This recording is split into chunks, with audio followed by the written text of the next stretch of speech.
Question 18. Is euthanasia morally acceptable? The teachings of the spirit guides I have heard and read tend to suggest that interference in the natural lifespan ought not to occur and that nature should be allowed to take its course. However, I would say that each person and their circumstances and situation are obviously personal to them and, in most cases, to those who care for them.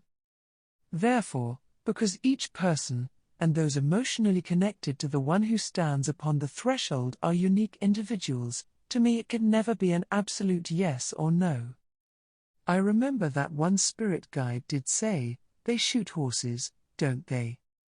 So even in spirit life there can be differences of opinion, and perhaps in the case of euthanasia thoughts there may vary according to the circumstances prevalent to each situation. Those who become severely infirm are amongst those who may perhaps consider whether they should terminate their physical life through euthanasia. They may regard their worthwhile life to be at an end, and feel that their life lacks quality or further meaning. The fundamentals of their existence may even have reached degrading circumstances which they find difficult to accept.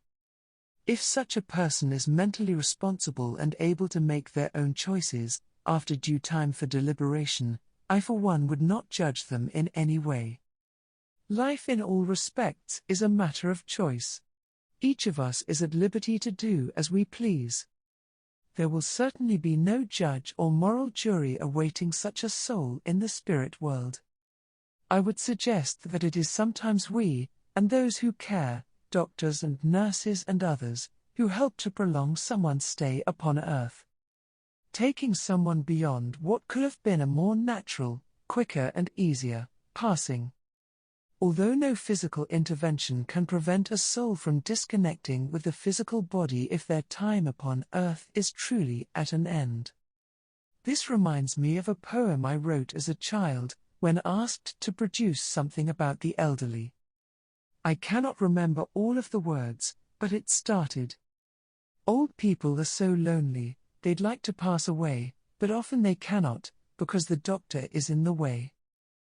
This, I believe, is sometimes why so many reach an infirm condition when, if left to nature, they could have passed without the prolonged torment which an extended earth life surely is for some people.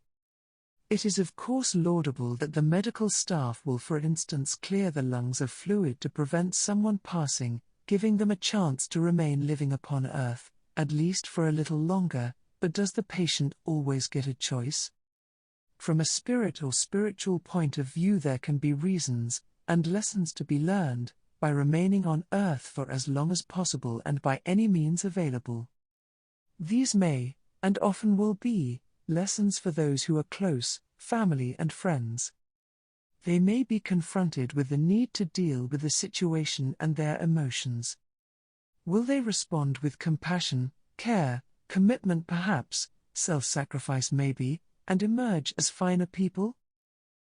Spiritually speaking, the one who will eventually pass may, at a higher level of consciousness, recognize the value to their loved ones of their living longer upon earth than may seem fair to their physical self. We often incarnate with members of our own soul group and help each other in multiple ways whenever we are able to do so. On the physical side of life it becomes much more heartrending for those near ones who see a loved one who is in a position where they can no longer make their own conscious decisions.